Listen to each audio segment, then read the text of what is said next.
नमस्कार दोस्तों। 8 PM India में आपका स्वागत है। कांग्रेस नेता राहुल गांधी की लोकसभा सदस्यता खत्म कर दी गई है।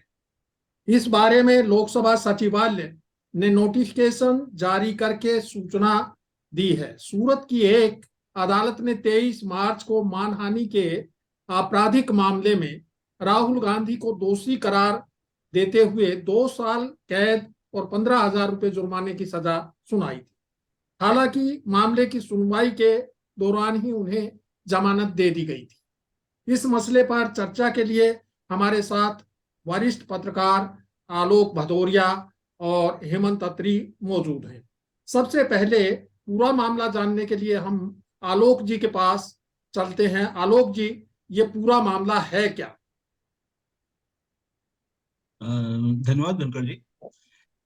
ये कर्नाटक में एक जो चुनाव की रैली के दौरान अगर इसको बोला जाए तो राहुल गांधी ने एक चुटकी ली। जी। इसको अगर हिंदी की अगर व्यंजना के हिसाब से देखा जाए तो एक वो चुटकी ली थी कि क्या ये सारे मोदी ही होते हैं। ये कटाक्ष था। तो जी। कटाक्ष को एक आधार बनाया गया। उसको कटाक्ष नहीं, वहां तो भारतीय जनता पार्टी के शब्दों के हिसाब से तो उन्होंने बयान को आधार बनाया गया कि ये एक मोदी समुदाय को बदनाम करने की कोशिश है, जिसके लिए वो एक विधायक भी थे, उस समय कैबिनेट मंत्री भी रह चुके हैं। ये मुकदमा चला और फैसला आ ही गया जैसा कि प्रत्याशित था। इसमें बस कुछ दो चीजें थी। एक तो ये कि अभी तक कि इसमें इतना बड़ा मुद्दा नहीं था कि 2 साल के लिए सजा दी जाती, पहला। क्योंकि अगर अब देखा जाए, अगर निष्पक्ष होकर देखा जाए तो तीन ऑप्शन हमारे जज के पास में होते हैं, जो मजिस्ट्रेट के पास में थे। पहला ये डिफेमेशन जी। केस में कि पहले या तो आप सजा दें, जुर्माना दें, या फिर दोनों दें। तो यहाँ पे इन्होंने वो दोनों वाले ऑप्शन पर इन्होंने अमल किया है। 15,000 रुपए का जुर्माना लगाया है और 2 साल की सजा है। 15,000 रुपए जुर्माना के बारे में तो मैं सिर्फ इतना कहूंगा कि अगर जैसे आपके ईस्टर्न पेरिफेरल वे है, इसमें अगर टू व्हीलर भी अगर चला जाता है तो उसमें 20,000 रुपए का मिनिमम फाइन।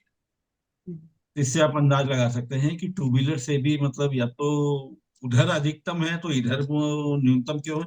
ये तो खैर कानूनविदों का बात है, तो कि वो इस मामले को कैसे निपटेंगे, किस तरीके से होगा। लेकिन ये तय है कि लीगल बैटल लंबी चलेगी। राहुल गांधी बड़े नेता हैं, एक बड़ी कांग्रेस पार्टी के लिए एक प्रमुख नेता है, कद्दावर नेता है। तो उनके पास एक वकीलों की फौज भी है। जाहिर सी बात है कि अभी तो पहले वो कोर्ट में है, फिर वो सेशन में जाएगा, फिर हाई कोर्ट में जाएगा। और जब तक राहत नहीं मिलती तो ये सुप्रीम कोर्ट तक लड़ेगी। ये तो तय है, लीगल बैटल है। लेकिन मुद्दा ये नहीं है। मुझे लगता है कि मुद्दा दूसरा है। ये तो एक लीगल बैटल है जो अब कोर्ट में चलेगी, सब होगा। मुद्दा ये है कि सरकार की रुचि संसद चलने देने की है या नहीं। हम किस पे बात करना चाहते हैं? क्या संसद, क्या सरकार आलोक जी, इस विमर्श पर को। भी आऊंगा मैं। इस पर भी आऊंगा। एक बार हेमंत जी की एक टिप्पणी ले लेते हैं कि अदालत ने जो फैसला दिया है वो मानहानि कानून में जो प्रावधान है उसको लेकर के क्या अदालत ने उनकी अनदेखी की है? नहीं, देखिए धर्मपाल जी, ये तो कानूनविदों की बहस है जिसमें प्रावधान कितने हैं नहीं है, लेकिन कुल मिलाकर के आप देखेंगे तो ये जो सारे का सारा मामला है, इसको अगर आप दो लाइन में समेटे, जी। जब नाश मनुज पर छाता है हम्म। पहले विवेक मर जाता है। हम्म। ये चाहे अदालत हो, चाहे लोकसभा सचिवालय हो, चाहे केंद्र की सरकार हो। हम्म। बहुत ही सटीक और बहुत जिम्मेदारी के साथ में ये बात कहना चाह रहा हूं। आप हम्म। देखिए, नरेंद्र जो राहुल गांधी का कोट एंड कोट क्या था, जब उन्होंने नाम लिया सारों का जो भगौड़े थे, बैंकों के पैसे ले गए, तो उन्होंने कहा था कि इन सारे चोरों के सरनेम मोदी क्यों हैं। उन्होंने ये नहीं कहा मोदी हैं, उन्होंने सवाल पूछा था कि सरनेम मोदी क्यों है। और उन्होंने स्पेसिफिक नाम लिया था ललित मोदी, नीरव मोदी का, जी। और एक छोड़ दिया था स्पेस। अब इसमें सवाल दो तीन है। 170 पेज का फैसला, धर्मपाल जी, मैं तो बिल्कुल स्पेसिफिक्स पे आना चाह रहा हूं। हम्म। 170 पेज का फैसला है, गुजराती में फैसला है। कल हम्म। शाम तक वो फैसला अवेलेबल नहीं था। जी। ऐसी क्या आफत मची, जबकि जो जो प्रिजाइडिंग जज थे उन्होंने ही 30 दिन तक के लिए सजा सस्पेंड की। अपील के हम्म। लिए समय दिया जाता है। जी। जब वो खुद 30 दिन के लिए सजा सस्पेंड कर रहे हैं, तो लोकसभा सचिवालय को ऐसी क्या आफत थी। और इसको जब उन्होंने जो नोटिफिकेशन निकाली, जैसा आपने कहा ऑर्डर निकाला, जी। 170 पेज का आदेश को पहले उसको ऊपर सारी नोटिंग टिप्पणियां सारी चीजें होती हैं, उसको हम्म। लीगली एग्जामिन किया जाता है फैसले को। क्या आपने एग्जामिन कर लिया क्या वो फैसला? ऐसी क्या आफत थी?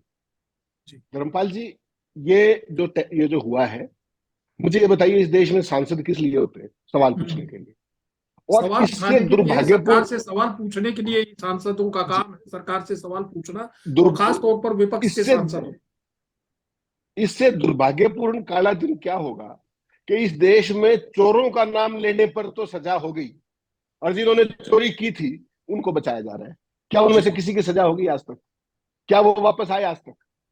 ये इस देश के लोकतंत्र के लिए ऐसा शर्मनाक दिन है, और ये ऐसा शर्मनाक फैसला है जिस तरीके से आज किया गया है। देखिए, इसी को करने का एक तरीका था। 1 महीने के अंदर अगर उनकी कन्विक्शन स्टे नहीं होती तो अपने आप ही हो जाएगा, फिर तो कोई दिक्कत की बात ही नहीं। ठीक बात है। विद इन 24 आवर्स आपको ऐसी क्या आफत पड़ी थी कि ये सारा करके without getting it legally examined आप देश को साबित क्या करना चाह रहे हैं? एक।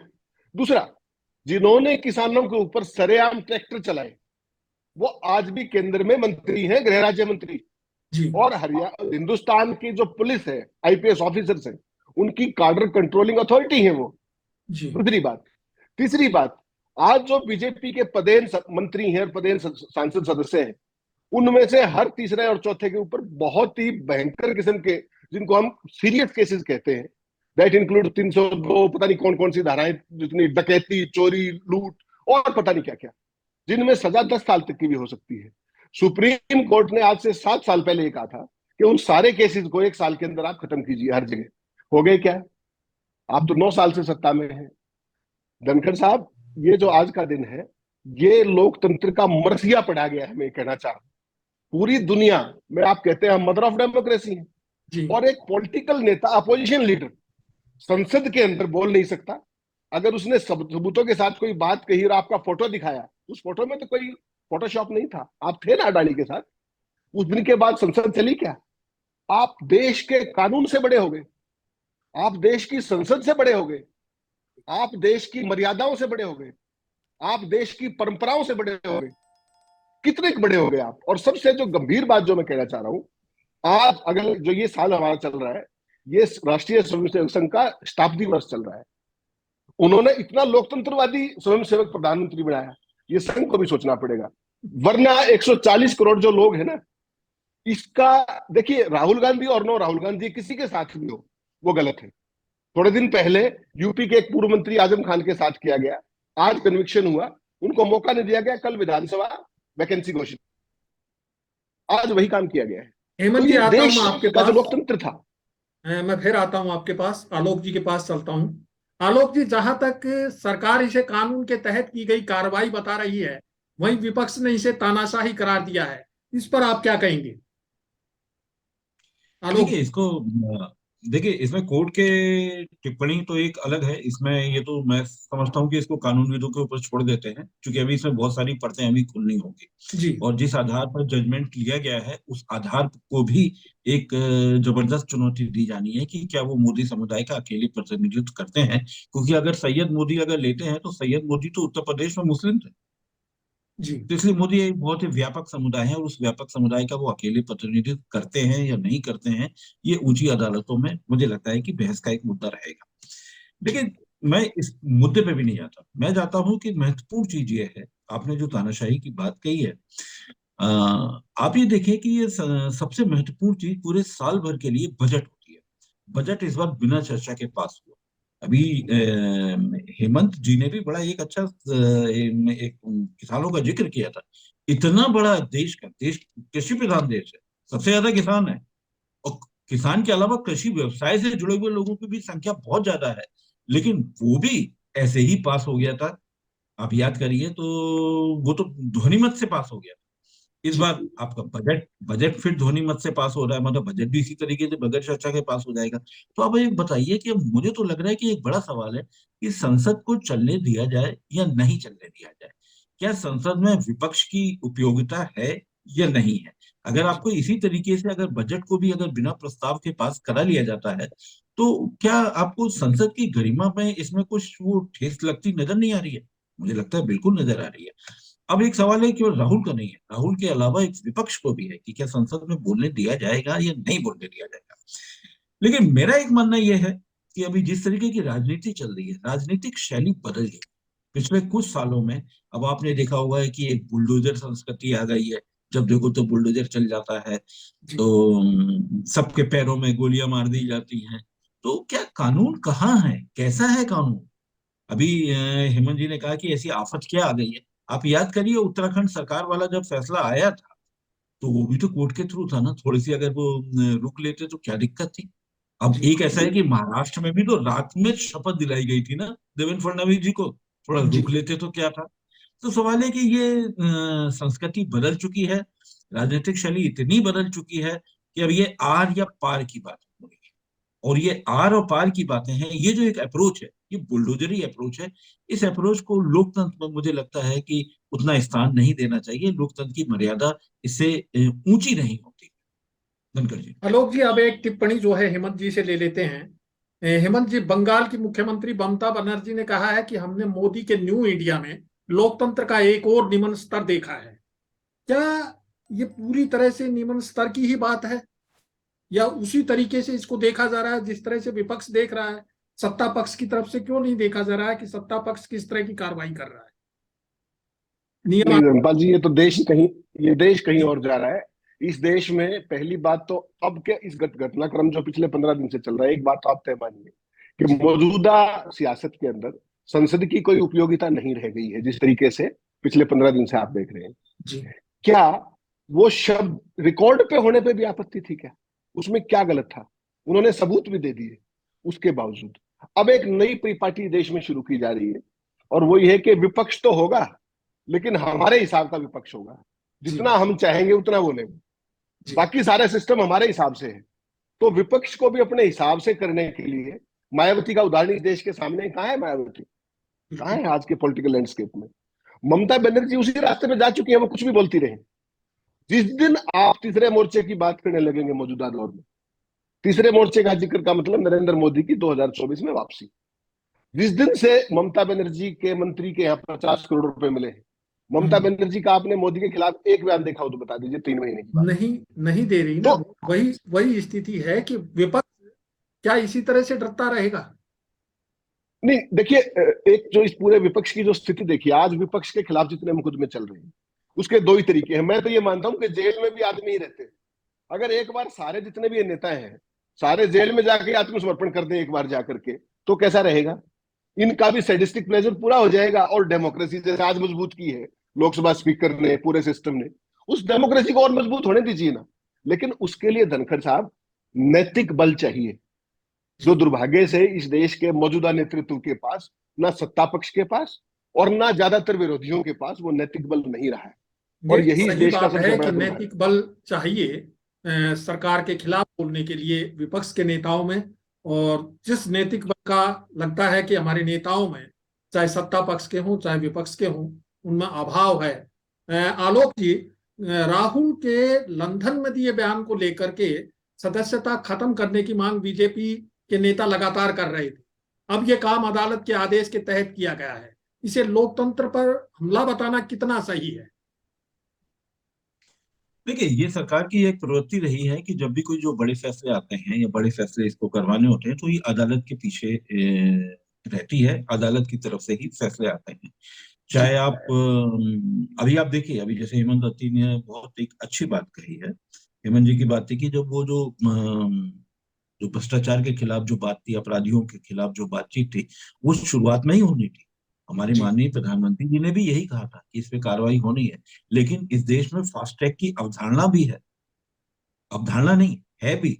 लेकिन उसका हुआ क्या? 7 साल निकल गए, कुछ भी नहीं होता है। अभी इन्होंने ट्रेनी का उदाहरण दिया। मैं इस पे जाता ही नहीं। मैं तो ये चाहता हूँ कि अब विपक्ष, तो आप कह रहे हैं कि विपक्ष अपने हिसाब का होगा। मुझे तो लग रहा है कि विपक्ष अपने हिसाब का भी कैसे रह पाएगा। नैतिक बल की तो बात है, देखिए राजनीतिक में बिल्कुल, राजनीति में बिल्कुल एक अलग है। क्या वकीलों से पूछ कर, वकीलों से ओके करा कर कोई नेता भाषण देगा? जी कि कहीं डिफेमेशन ना हो जाए, कहीं किसी का ये ना हो जाए, कहीं पता चला कि, तो इसके आधार पर वो भाषण क्या देगा? तो क्या ये सेंसरशिप नहीं है? इस सेंसरशिप को थोड़ा सा एक शालीन शब्दों में ये है कि भाई आप वकीलों से थोड़ा सा करा लीजिए। तो ये बड़ा मुश्किल है विपक्ष के लिए भी है। विपक्ष को भी सोचना पड़ेगा कि वो क्या करेगा। क्या वो सड़क पर उतरेगा तो कैसे उतरेगा, और अगर सोशल मीडिया के सहारे वो कितना लड़ पाएगा, किस तरीके से लड़ पाएगा। तो अब नैतिक बल के अलावा ये मैं इसको नैतिक बल नहीं मानता, मैं इसको दूसरे तरीके से लेना चाहता हूँ। मैं जी लेना चाहता हूँ कि 75 में भी ऐसा ही हुआ था, तो बहुत सारी कार्रवाइयां हुई थी, तो 77 में अगर लोग खड़े होंगे। देखिए, हम हमेशा विपक्ष की बात करते हैं, मैं विपक्ष की बात से बिल्कुल नहीं सहमत हूँ। मैं कहता हूँ कि 100 रुपए का पेट्रोल तो धनखड़ जी, हेमंत जी दे रहे हैं, आप दे रहे हैं, मैं दे रहा हूँ, 100 रुपए का पेट्रोल खरीद रहे हैं, डीजल खरीद रहे हैं। इतनी महंगाई है, हम लोग के घर के बच्चे हो इधर, और परिवेश में देखिए सब बेरोजगार है, अगल बगल व्यवसाय तो उठाइए, कितने व्यवसाय चल रहे हैं, एमएसएमई का क्या हाल है। तो सवाल है, अगर हम नहीं सूद लेंगे तो क्या हमको एक नेता चाहिए? अगर नेता नहीं होगा तो हमको मतलब ये सारी चीजें हमको स्वीकार्य हैं? सवाल तो ये उठता है कि लोगों को उठना पड़ेगा। हेमंत जी, और इस एक मामले में विपक्ष क्या कोई सबक लेगा? देखिए, विपक्ष जब तक जो ईडी सीबीआई और ये सारा तामझाम उनके पीछे है, उनको सांस ही नहीं आ रहा। आप सबक की बात करें, वो सांस नहीं ले पा रहे, आप कह रहे वो सबक लेगा। वो बेचारे अपनी जान बचाने पे लगे हुए। जी, मुझे ये बताइए कि जान एक बचाने के लिए सवाल क्या पूछना। एकजुट नहीं हो सकेंगे? नहीं, वो देखिए, वो भी मोदी ही तय करेंगे। इसमें देश में गजब की बात है कि वो भी तय मोदी ही करेंगे कि कौन एकजुट होगा, कितना होगा, कहां तक होगा। मुझे एक बात है, ये धनखड़ साहब, चोरों के बारे में सवाल पूछना है कि चोरों के सरनेम में मोदी क्यों होता है। दीदी और दीदी का डायलॉग याद है आपको? बिल्कुल याद है। 50 करोड़ की गर्लफ्रेंड का नाम याद है? जी संसद के पटल पर शूर्पणखा याद है? जी जर्सी गाय याद है? जी कांग्रेस की विधवा याद है? जी ये सारे संसदीय शब्द हैं। आज के दौर में ये संसदीय शब्द है, ये मर्यादा के तहत है। जी और ये मर्यादा आरएसएस का एक स्वयं सेवक सिखा रहा है पूरे देश को। और विदेश में जाकर के वो कहते हैं कि हिंदुस्तान के बारे में ये मान्यता थी कि अरे यार कहाँ पैदा हो गए। वो देश की शान इस तरीके से बढ़ाते हैं। और जो राहुल गांधी ने जो कुछ कहा, मैंने उनके जो चारों पांचों इवेंट्स थे वहां पर, उनको दो दो तीन तीन बार देखा धर्मपाल जी। उसमें एक भी शब्द आपत्तिजनक नहीं, नॉट ए सिंगल वर्ड। कारण है उसका, वाजपेयी जी हो, अडवाणी जी हो, प्रमोद महाजन हो, अरुण जेटली हो, जितनी भी आप लीडरशिप उठाई, जब कांग्रेस की सरकारों के खिलाफ ये लोग विदेश में जाते थे तो विपक्ष के ही नेता थे ना, जी। तमाम अपनी बात कहते थे ना। तो क्या वो वहां जाके सरकार के चारण हो जाते थे? खुद नरेंद्र मोदी मेरा तो पिछली कहना सरकारों ये के है। बारे में बोल के आए हैं, जी जिस तरह जी की जी। टिप्पणी करके आए सवाल हैं। ये है, सवाल ये है कि इस देश के प्रधानमंत्री कौन सा स्टैंडर्ड सेट कर रहे हैं? आपके लिए अलग कानून, मेरे लिए अलग कानून। संविधान तो कहता है कानून की नजर में सब बराबर है। हमारा संविधान की तो यही खूबी है। और जो उन्होंने बात कही अपने क्या नाम आलोक जी ने, उसमें एक बहुत गजब की बात थी। उन्होंने कहा कि अदालत की मोहर लगवाई जाती है। राफेल याद होगा आपको, नोटबंदी याद होगी आपको, जी पेगासस याद होगा आपको। जी और एक और बड़ी गजब की बात याद दिलाता हूं, जो 2014 का मेन नैरेटिव था, काला धन। जो पहली कैबिनेट की मीटिंग हुई थी नरेंद्र मोदी के नेतृत्व में, उसमें एक टास्क फोर्स बनाई गई थी। जी धर्मपाल जी, अगर आपको याद हो, पहली मीटिंग के अंदर उस टास्क फोर्स की आज तक कोई दूसरी मीटिंग हुई है क्या, या पहली भी मीटिंग हुई है? ये इवेंट है। जी। नंबर दो बात, गजब देखिए आप उसका, आज तक काले धन का जिक्र आपने सुना हो कभी इस सरकार के मुंह से? अच्छे दिन का कभी आपने जिक्र सुना हो? और विपक्ष के प्रति जितने घटिया स्तर के आरोप लग सकते हैं, जो सोच भी नहीं सकते, पूरी दुनिया के नैरेटिव में कहीं नहीं पाया जाता, वो हमारे बनाना रिपब्लिक में लगाए जाते हैं। वो क्या कह रहे थे दिल्ली में? देश के गद्दारों को कपड़ों से लोगों को पहचानते हैं प्रधानमंत्री जी। ये एकजुट करने वाले बयान है। बिल्कुल। ये जो है, प्रधानमंत्री के पद की गरिमा है। आप सोच के देखिए, इस देश का जो नैरेटिव है उसको कहां ले गए हम। क्या हम बनाना रिपब्लिक से भी नीचे नहीं चले गए? We have become a chilli republic, forget about being a banana republic. जी। और ये देखिए, जो नई पीढ़ी जो आ रही है ना, ये जो नई पीढ़ी आ रही है, ये क्या सीखेगी? कि ऐसे लोग इन पदों पर बैठे हैं। किस तरह की बातें राजनाथ सिंह जैसा आदमी कहता है, उनको हम बड़ा संयमित आदमी मानते थे। जी उन्होंने आज तक प्रधानमंत्री को, उनसे सीनियर है, उन्होंने प्रधानमंत्री को जाके कहा कि साहब आप ये क्या शब्द प्रयोग करते हैं। वो राहुल गांधी के पीछे पड़े हुए। कम सही से बात कम है जो वरिष्ठ होते थे। कि विपक्ष को जो है कंट्रोल करने, अपने हिसाब से चलाने और केवल उतना ही बोलने देना चाहती है सत्ता, जितना उनके लिए जरूरी है। ऊपरी तौर पर देखने में राहुल गांधी की लोकसभा सदस्यता खत्म किया जाना, अदालत के आपराधिक मामलों में 2 साल की सजा सुनाए जाने के बाद नियमानुसार की गई कार्रवाई लगता है, लेकिन मामला इससे कहीं ज्यादा गंभीर है। अब देखना यह है कि कांग्रेस और अन्य विपक्षी दलों के नेता जेल जाने के भय से चुप बैठे रहेंगे या सरकार के विरोध में एकजुट होंगे। आप दोनों मेहमानों का हमारे साथ जुड़ने के लिए बहुत बहुत धन्यवाद। अब समय आगे बढ़ने की इजाजत नहीं दे रहा है। जल्द फिर हाजिर होंगे नए मसले और नए सवालों के साथ। नमस्कार।